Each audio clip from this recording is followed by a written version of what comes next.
郊区的一幢独栋别墅里，夫妻俩睡得正香呢，忽然之间，就听楼下院子里传来了唱戏的声音。半夜3更，谁会到家里来唱戏呢？而且这么大的动静，怎么看门的狼狗大齐会一声不吭呢？男主人何辉正琢磨呢，身边的妻子画眉推了推他：“老公，你听到了吗？”“听到了。”“我怕，你下楼看看吧。”何辉虽然也很紧张，但是想了想，还是决定下楼看看。等下了楼，走到门口，他轻轻拧开门锁，把门打开一条缝，唱戏的声音立马就更响亮了。京剧《空城计》，唱腔正宗，韵味十足。何辉从门缝往外瞧，整个院子里除了他养的几盆花之外，空空荡荡，啥都没有。于是他壮起胆子到院子里查看，这才明白声音是从狗窝传来的。凑近了一看，惊骇不已。只见看门狗大齐嘴巴一张一张的，那字正腔圆的戏文就是从他的嘴里发出来的。何辉最近心脏不太好，医生让他尽量多休息，禁烟戒酒，避免情绪激动。现在深更半夜看到狗在唱戏，他顿时觉得心口一阵绞痛，一摸口袋，这才想起来身上穿的是睡衣，速效救心丸在楼上呢。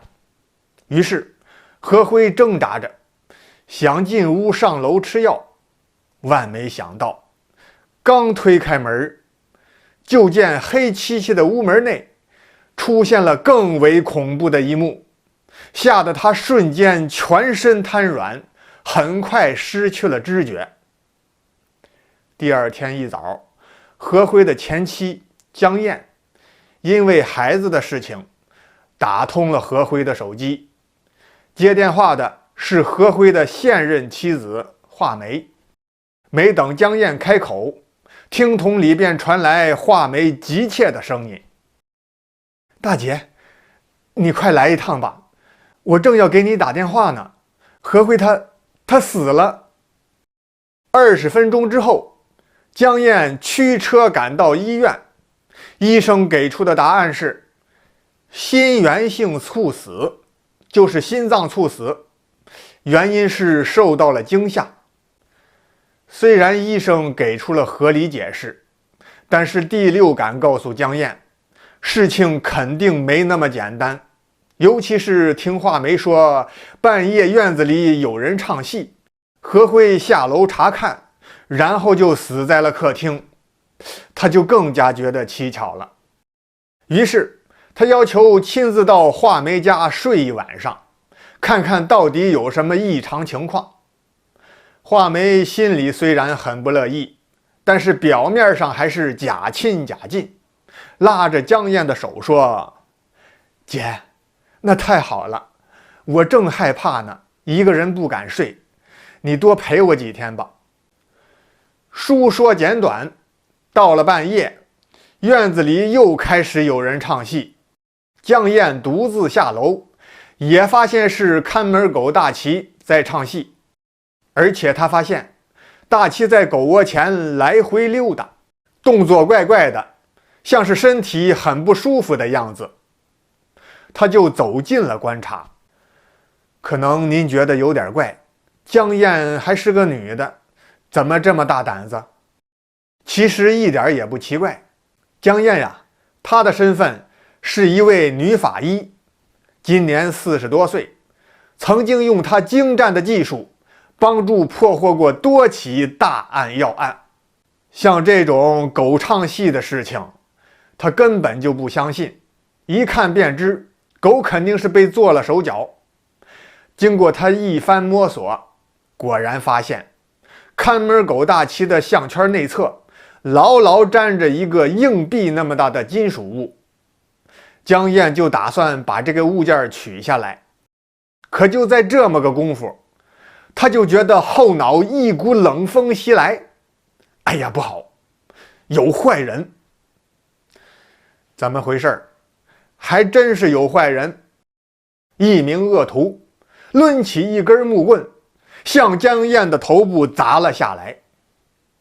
这一棍子砸上的话，江燕性命难保。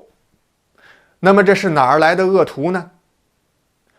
原来这江燕跟何辉是大学同学，在上大学那会儿，两人开始热恋，毕业就结了婚，婚后生活很甜蜜。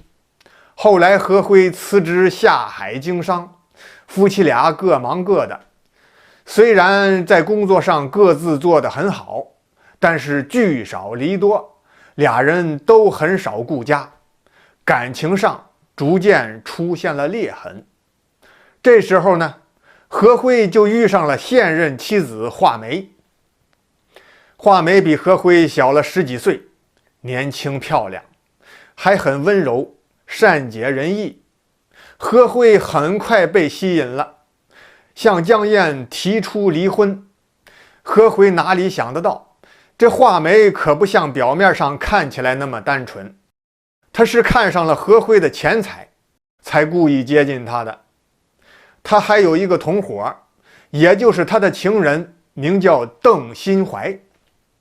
邓新怀与华梅合谋，先是把看门狗大旗用药毒哑，在项圈上安装了一个袖珍遥控播放器，然后趁着半夜，华梅偷偷按下开关，这就出现了故事开头狼狗唱戏的一幕。等何辉被吓得犯了心脏病，准备回屋上楼吃药的时候，提前在屋里面等候的华梅头戴一个恐怖面具，突然就出现在惊魂未定的何辉面前，致使何辉当场就被吓得魂飞天外，昏倒在地。华梅这才慢吞吞拨打了120，等到了医院，何辉也停止了心跳。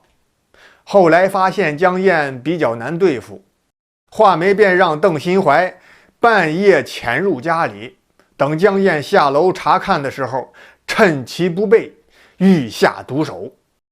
就见此时的邓新怀双手高举木棒，使出了浑身的力气，砸向江燕。只听砰的一声闷响，瘫倒在地。谁瘫倒在地？是邓新怀瘫倒在地。原来江燕料到今晚上会很危险，早就跟领导打了招呼，几位战友事先埋伏在了别墅周围。就在邓新怀动手的时候，他身后早有人飞起一脚，将他踢翻在地，迅速地把他给铐上了。华梅和邓新怀被捕之后，在铁证面前对自己所犯的罪行供认不讳。原本想害死何辉，以妻子的名义继承遗产，却不料如意算盘落空，还搭上了自己的性命，悔之晚矣。罪犯被判决之后，江燕带着儿子来到墓地扫墓，告诉了何辉这个好消息，让他在地下安息。说着说着，不禁想起了当年他们一起读书、恋爱、结婚，也曾经度过了几年幸福的时光。想起过去甜蜜的日子，不禁落下泪来。儿子已经读初中了，很懂事，见母亲哭了，劝母亲不要伤心，说儿子长大一定争气，将来好好孝敬您老人家。